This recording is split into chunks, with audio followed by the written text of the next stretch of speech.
morning back. If you just joined us, you're still on to Enterprise Morning, reaching you from Enterprise Television. Let's get to our conversation for today.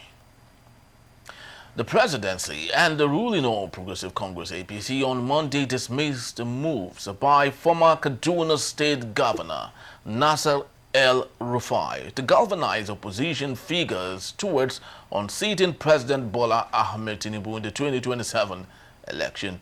They accused El-Rufai of being driven by an inordinate ambition that is destined to fail in its defection to the Social Democratic Party SDP. Also on Monday, the APC noted that El-Rufai's plan to mobilize against Tinubu's re-election in 2027 will not produce any significant outcome. El-Rufai earlier on Monday announced his defection from the APC to the opposition SDP, vowing to mobilize against the APC government in 2027.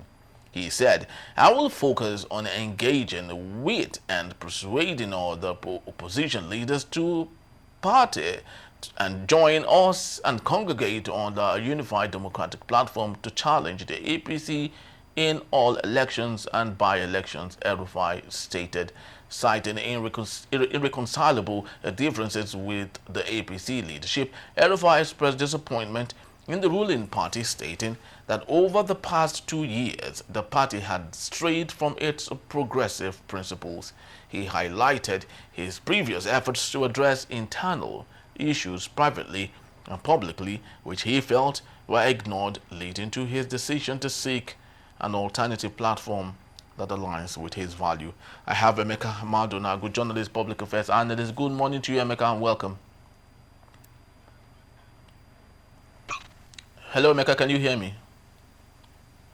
Yes, I said hello, viewer. It's my pleasure to be here. Thank you so very much for your time. Now, let's get to talk, of course, on this particular matter. This is the trendiest conversation right now happening across social media platforms and also the traditional media.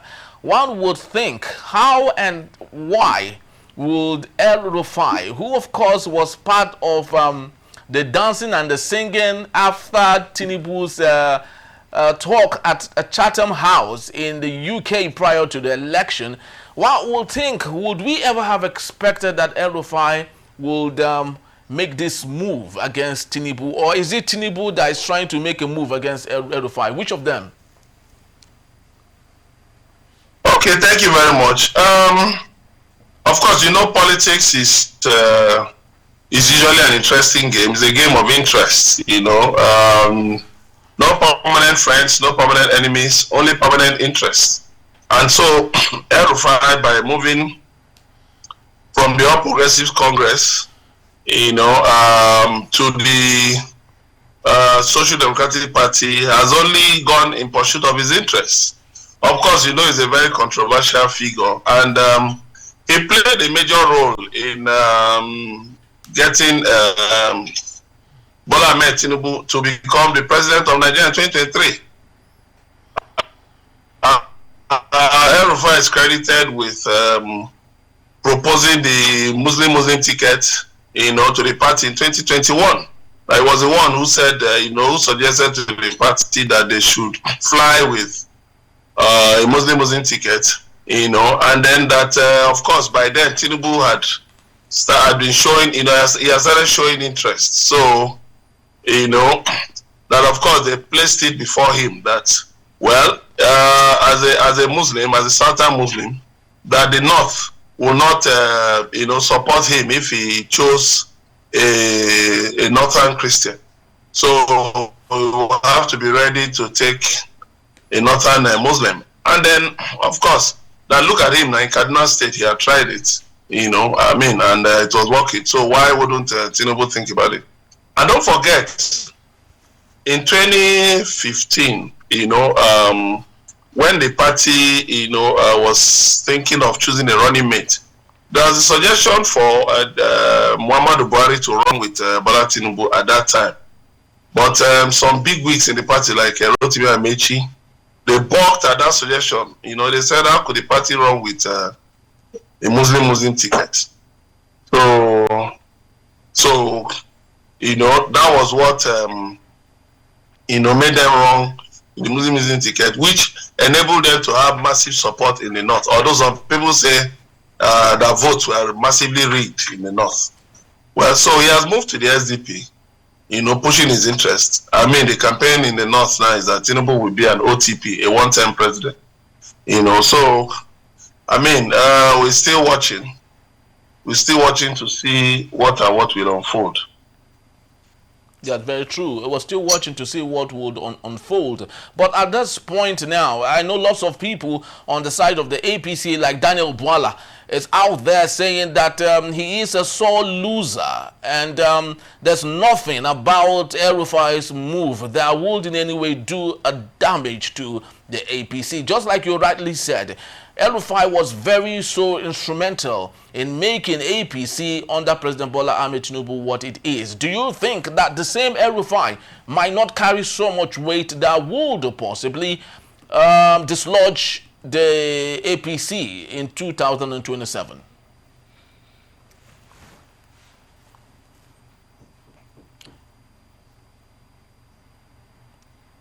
You can hear it, isn't it? Yeah. Well, El-Rufai has already said that his objective is to ensure that Tinubu doesn't get a second term. And he has not missed his words since 2023 when he was denied. When he was denied the ministerial slot. I mean, he claimed it was Tinubu who made him to be disgraced at the National Assembly, that he would have, that actually, he now confirmed the rumors that he wanted, that he had asked for two positions, either Secretary to Government Referendum or Minister of Power. And so, in a statement he made sometime recently, he said that, in going for that he never wanted to come back to public office, but, that he felt he could assist the Tinubu administration in dismantling the power sector mafia. So that was why he accepted to be a minister for the second time. So, all in all, he's trying to galvanize northern interest against a Tinubu second term. But do you think that is powerful? But do you think that it's not what it takes to dislodge the APC? What does it take to dislodge the APC? It's using people within APC to dislodge APC. That's all. The only thing is that in Nigeria, the votes hardly count. That's why the IRF could go off in the middle of the night in 2023. The votes, if it was a society where the votes count, I'll tell you what's the big deal. After all, Jonathan was dislodged in 2015. Yes, heaven didn't fall. But with the way INEC is presently constituted and the electoral laws we have right now, as well as the way the courts have been giving contradictory, interpretations of, electoral laws. So it might be difficult for them to dislodge Tinubu. Not because they don't have the capacity to do so, but of course, the electoral laws are not set up in a way that can guarantee free, fair, and credible elections, and that's my worry. But of course, there is something about northern politicians, particularly Fulani politicians, like somebody said, that they don't plan for today. They plan for years ahead. Even though they are planning for 2027, their eyes may actually be on 2031. El-Rufai'S plans may actually be for 2031. But, it's still early days. You never know. You see, Jonathan got elected, in 2011, after President Musa Yar'Adua died. Then, you saw that by 2012, the tide has started changing, has started turning against him. He started losing support. The United States in 2012 refused to designate Boko Haram as a terrorist organization. So that gave Boko Haram the impetus to enter Abuja, bomb the UN building, bomb churches, and carry out despicable acts that made people say, do we have a president? And of course, all the while, APC was really jumping about that. Yeah, then it was it wasn't APC, it was ACN. But they were jumping about that so and so and so and so and so. Then, of course, by 2013, November, big wigs in the PDP, like Alhaji Atiku Abubakar, former vice president, Bukola Saraki, name them, they moved over to the APC. So that that was by November 2013. By 2014, of course, more the defection to APC, which was just a few months old, had become a deluge. And of course, by 2015, it was just clear that, look, Jonathan was going to be defeated. So nobody knows. Will history repeat itself? Well, we are still watching.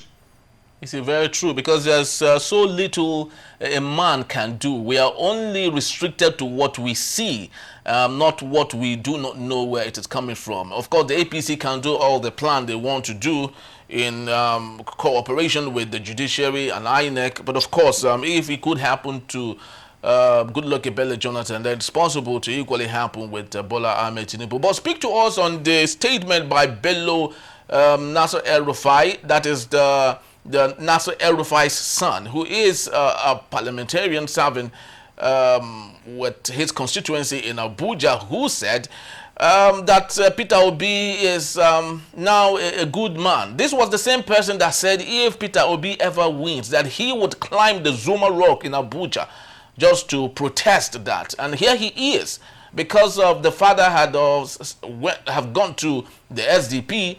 He is now on the side of Peter Obi. Speak to us on that particular hilarious statement. Well, it's not really hilarious because the statement has deep meanings. If you look at the tail end of the statement, he said his mind was poisoned by party folks. Who are the party folks? People in APC.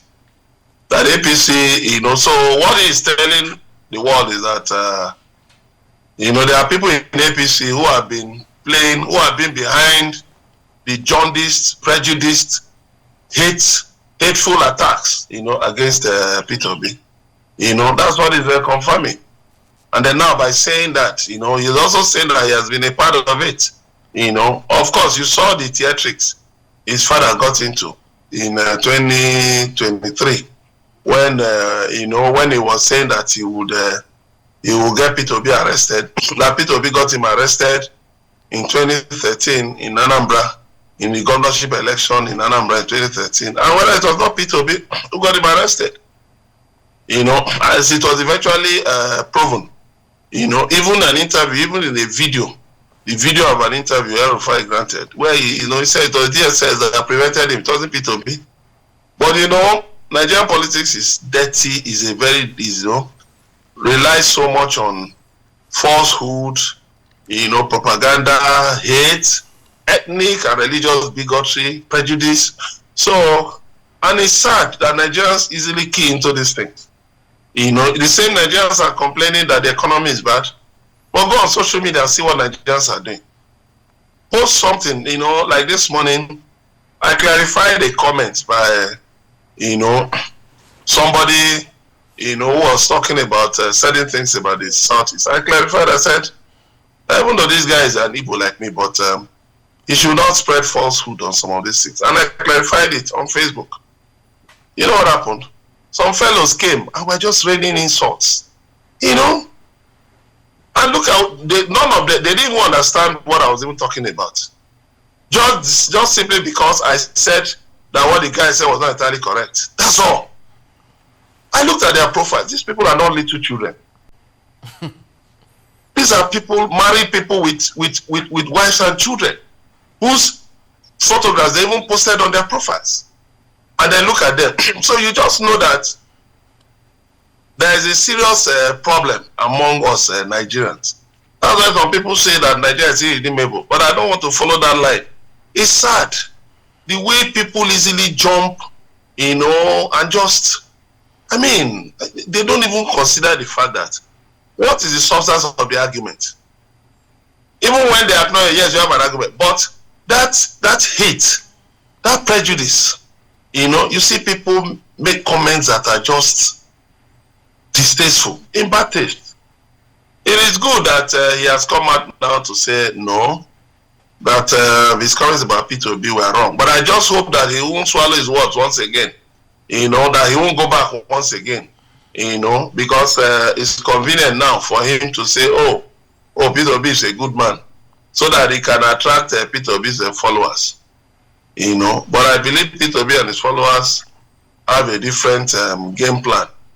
Of course, I know they wouldn't want to follow somebody like El-Rufai into the SDP. Because look at El-Rufai. This was somebody who visited former Vice President Atiku Abubakar in his residence in Abuja. A few hours later, El-Rufai, posted something on Facebook disparaging Atiku. I said, what kind of a thing is this?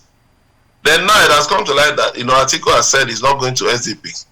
So maybe he tried to get Atiku to, make a joint declaration with him that they were all like, what happened in November 2013, when Atiku and 5 governors, moved a mass from PDP to APC.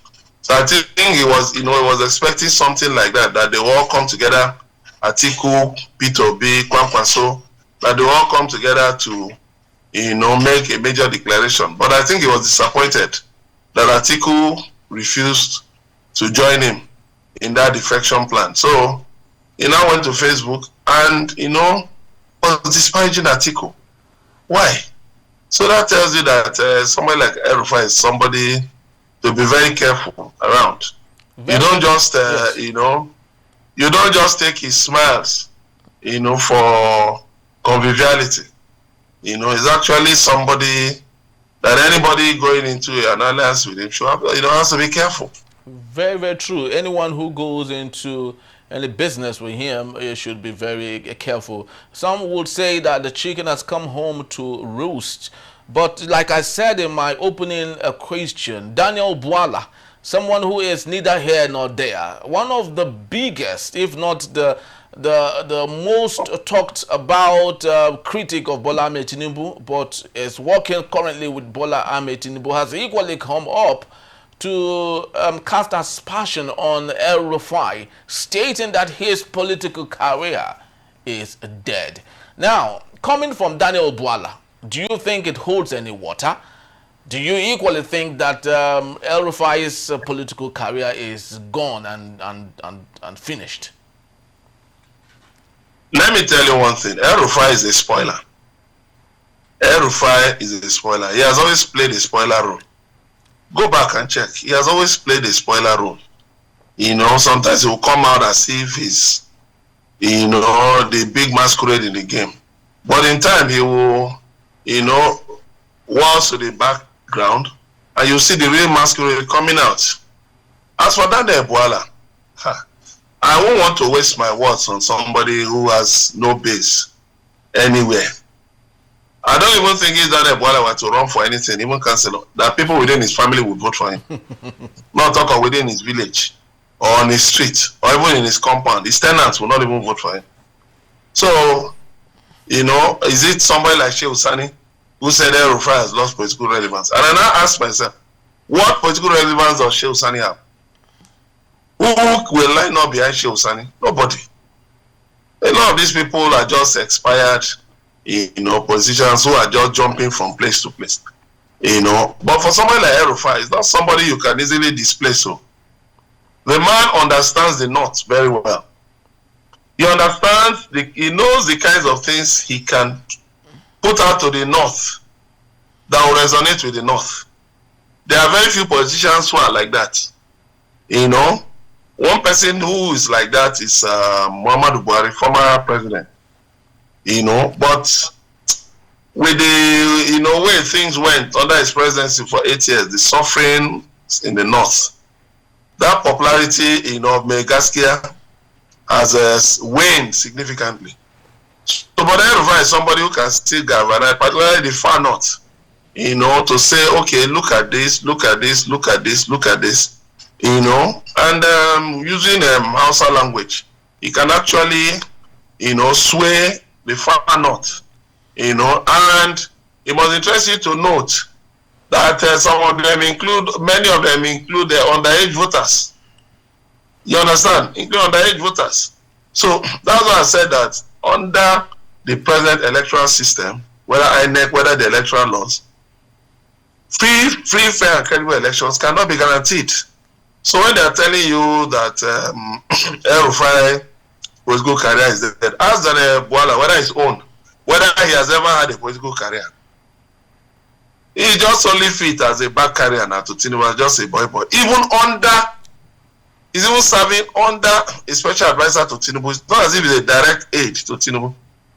Serving under, what was this woman's name? That was the MD of Nigeria Ports Authority. So, for him, social media is an open space. So where anybody can just come and say anything, and get some audience. So, Daniel Bola has never had any political career. So for him to be saying that somebody else's political career is dead is laughable. It should just be ignored. Very, very true. Because he has nothing helpful to say. Yes. Unfortunately, regrettably, Kashim Shettima has suddenly become a lame dog. He is neither heard, neither do we see him around.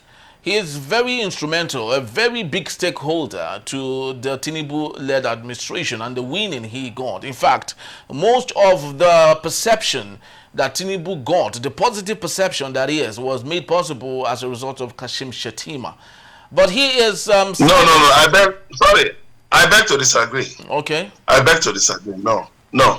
Kashim Shettima, yes, maybe around Borno, but not beyond Borno. No.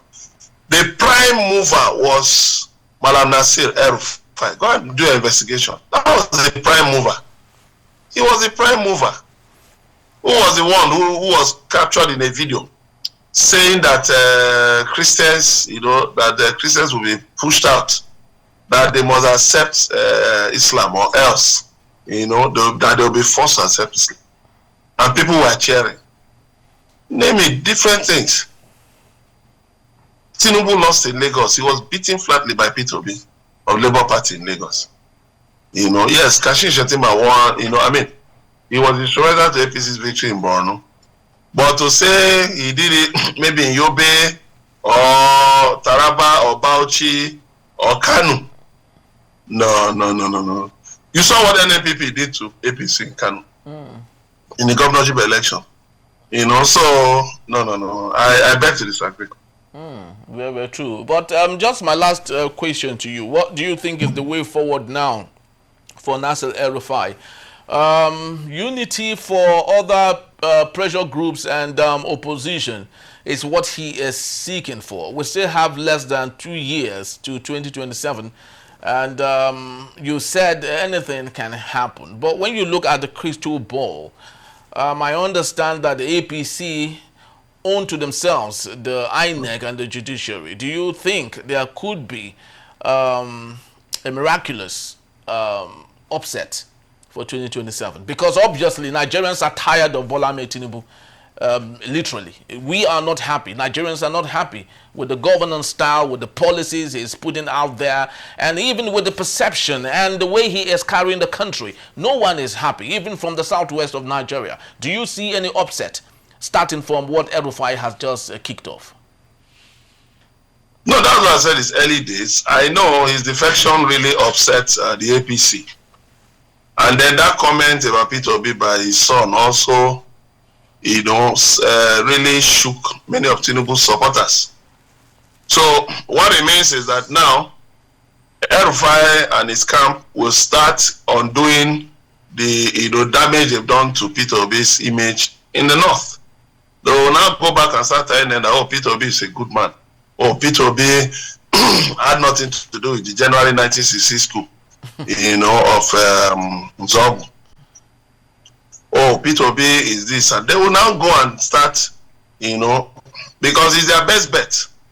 Talking about the opposition, Peter Obi remains the best bet for the opposition. Definitely, true. To actually launch a bid against Tinubu in 2027. Now, what I know is that the Tinubu, APC will want to foment crisis in SDP and all of that. But the issue is that there have been talks of a grand coalition. So a number of parties are involved. The fact that El-Rufai'S has moved to SDP doesn't mean that may be his final bus stop, or that's the party that will be used, in pushing the grand coalition in 2027.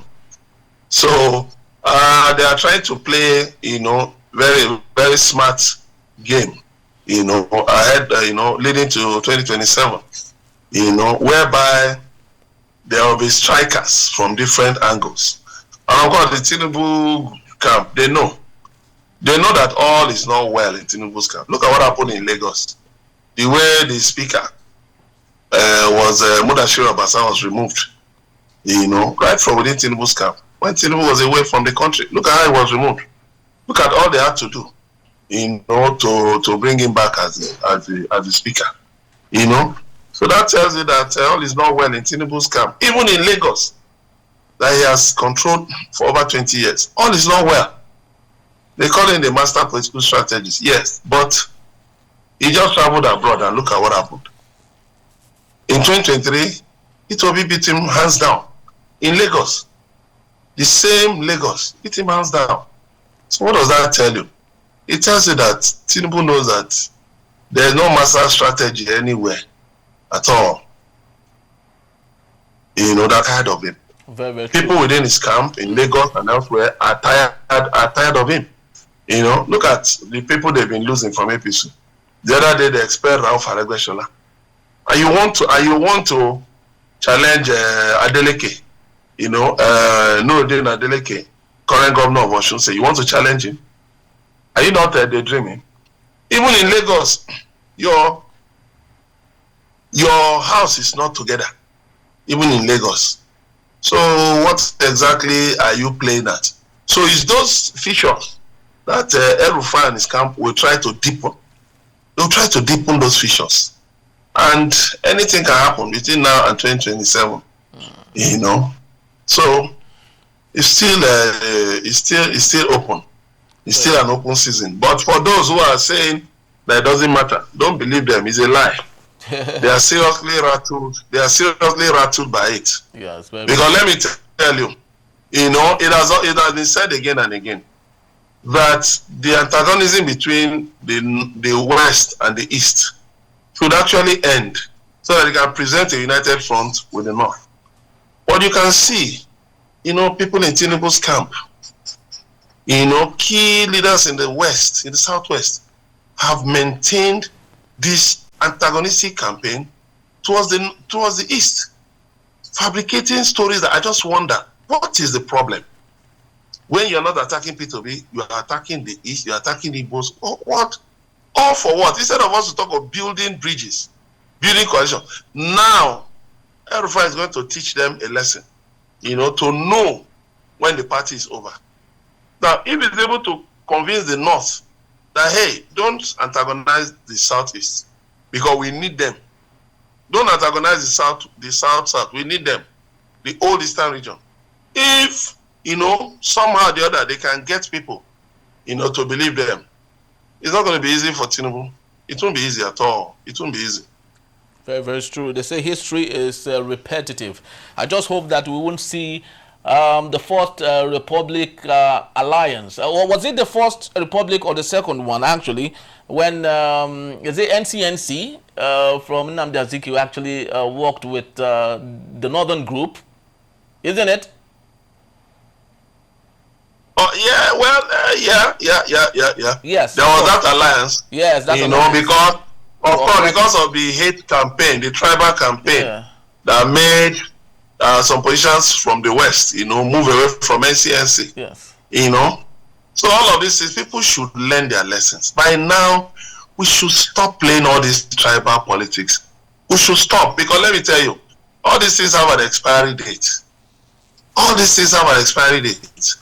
And when these things begin to backfire, they may come in ways that you will not believe, they'll happen.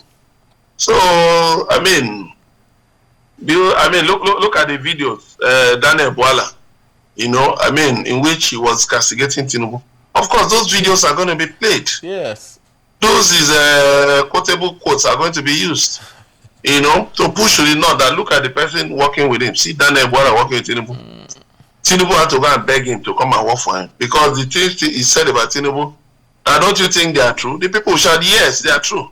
That if they were not true, wouldn't Tinubu have ignored him? Why did he go and beg him to come on? You know, so all of these things, they have a way of coming back, you know, to cause so much havoc.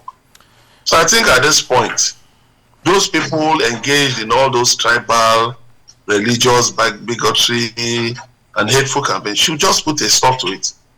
Let's play politics, progressive politics. Like the late Wazir Ibrahim of the Great Nigeria People's Party of the Second Republic. He said politics without bitterness. Let's stop all of this rubbish. It's not helping anybody. Just, you know, hire some of these, you know, I mean, discredited so-called influencers. Who are they influencing? They're influencing people towards hatred, influencing the younger generation in the wrong direction. You're calling them influencers. You just bring up one story. That Peter Obi married his wife at 17. So, do you want to go and marry Peter Obi's wife now that she's older? What is all that nonsense? No, what is all that nonsense? Well, and you see, you know, these people are young people who have not even found their bearing in life. They don't even know where they are going to. Buhari married his wife, Aisha, at 17. She was 17 when he married her. Was that any contention? Did that come into contention? But I don't know. You just see people, I mean, all of these things should stop. Very, very true. Because these things are being engineered from within the APC. I make bold to say it. I'm a journalist. They should stop all these things.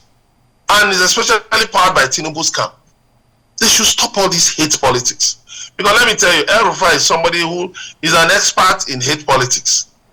In bigotry, he's an expert in it. And he's going to really dish it out to them. Certain secrets they may have shared within the party, you know, they may have hidden. He's going to bring them out. He's going to bring these things out. Things that even members of the party don't know about. He's going to bring them out. So be mindful. Let's be careful of how we throw stones in the market because you don't know who is going to hit. Thank you very much. Thank you so very, very much. That was a very wonderful way of ending it. The truth remains that good leadership, good governance in anywhere in the world is not rocket science.